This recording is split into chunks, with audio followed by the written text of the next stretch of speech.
आइए आज हम वर्णन करते हैं कि कैसे भोलेनाथ और शुक्र का पिता और पुत्र का संबंध है। नमस्कार, मेरा नाम है आचार्य अक्षय शर्मा और आपका स्वागत है मेरे इस YouTube चैनल पर।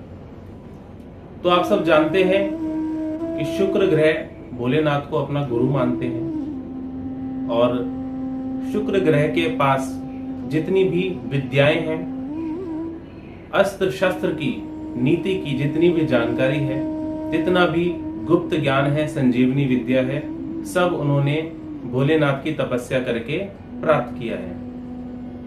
परंतु आज हम आपको एक ऐसी कथा का वर्णन कर रहे हैं जिसमें शुक्र और भोलेनाथ पिता और पुत्र बन गए। भगवान शंकर को क्रोध आया, भोलेनाथ को क्रोध आया, परंतु माता पार्वती ने उनकी दोनों आंखें बंद कर दी। लेकिन प्रभु ने अपने तीसरे नेत्र को खोलकर उस ऊर्जा को अपने त्रिनेत्र से बाहर निकाला। उस ऊर्जा से एक पुत्र उत्पन्न हुआ, एक पुत्र का जन्म हुआ। उस पुत्र का नाम हुआ अंधक। अंधक जन्म से ही अंधे थे, देख नहीं पाते थे। क्यों? क्योंकि जब उनका जन्म हुआ तब भोलेनाथ की आंखें बंद थी। ऊर्जा तो हुई, भोलेनाथ की ऊर्जा से जन्म लिया है तो ऊर्जावान तो वो थे, गुणवान भी थे, परंतु भोलेनाथ की आंखें बंद थी, इसलिए वह देख नहीं पाते थे। अब अंधक को देखकर कोई भी देवता उसको अपनाने को तैयार नहीं था, परंतु शुक्राचार्य के मन में करुणा जागी और उन्होंने अंधक को अपना लिया।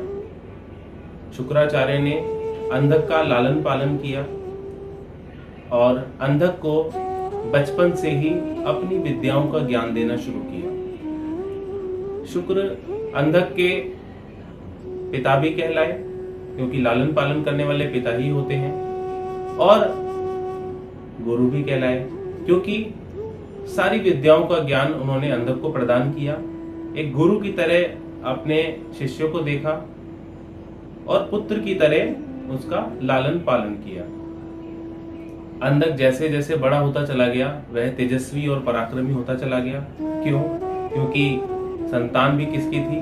भोलेनाथ की। तो भोलेनाथ की संतान ऊर्जावान तो थी ही, परंतु उस ऊर्जा को कैसे केंद्रित करना है, कैसे एकत्रित करना है और उस ऊर्जा को कैसे बढ़ाना है, वह सारी विद्या शुक्राचार्य ने उनको सिखाई।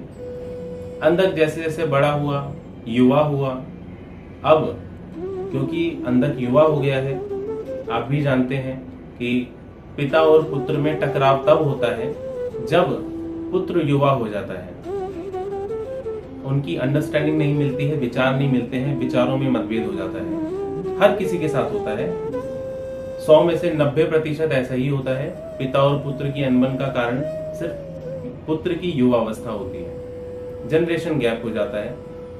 तो हम शुक्राचार्य की बात कर रहे थे। तो शुक्राचार्य ने जब देखा पुत्र युवा हो रहा है तो वह भोलेनाथ और पार्वती के पास उनको ले गए। अंधक ने भोलेनाथ का दर्शन किया, अपनी दिव्य दृष्टि से उसने भोलेनाथ को देखा। उसी दिव्य दृष्टि से अंधक ने पार्वती माता का भी दर्शन किया, परंतु पार्वती माता को दर्शन करते ही, पार्वती माता को देखते ही अंधक के मन में मातृत्व भाव की जगह पत्नी का भाव जागृत हो गया। अंधक के मन में एक बीज उत्पन्न हो गया कि मैं इस स्त्री को अपनी पत्नी बनाऊंगा। परंतु अंधक माता पार्वती पर इतना ज्यादा मोहित हो गया कि उनको पाने के लिए वह भगवान शिव का भी वध करने को तैयार था। समय बीता, जब अंधक के भाव को बदलते हुए शुक्राचार्य ना देख पाए, नहीं सहन कर पाए, उनका मन रुष्ट हो गया, कुंठित हो गया और वह अत्यंत व्याकुल होकर भोलेनाथ के पास गए। भोलेनाथ से आराधना की, प्रार्थना की कि हे भोलेनाथ, मुझे अपनी शरण में ले लो, मैं इस संसार में नहीं रहना चाहता। मुझे संसार से, क्योंकि पिता का पुत्र से मोह था, इस संसार से मोह हो गया, मोह जागृत हो गया। तो शुक्राचार्य को अत्यंत वेदना हुई अपने पुत्र की भावनाओं को महसूस करके।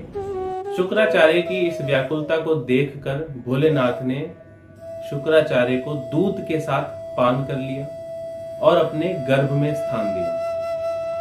जैसे जैसे समय बीता, अंधक का जैसे ही पाप का घड़ा भरा, तो भोलेनाथ और माता पार्वती दोनों ने मिलकर अंधक का वध किया। तो इसलिए केवल भोलेनाथ उसका वध नहीं कर पाते, इसलिए मां पार्वती की सहायता से अंधक का वध हुआ, अंधक मारा गया। और जैसे ही अंधक मारा गया, तुरंत शुक्राचार्य ने मन ही मन भगवान के गर्भ में, मन ही मन उनको प्रसन्नता हुई और उन्होंने भोलेनाथ से प्रार्थना करी कि मुझे अब आप इस गर्भ से विमुक्त कीजिए। तब भोलेनाथ ने अपने वीर्य के माध्यम से शुक्राचार्य को बाहर निकाला। इसलिए वीर्य पर शुक्र का वास है। वीर्य का कारक शुक्र को माना जाता है।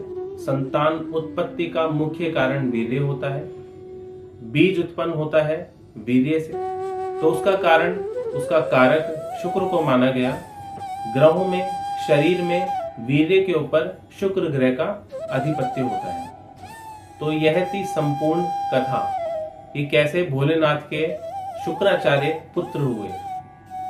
नमस्कार, जय श्री कृष्णा, राधे राधे, हर हर महादेव।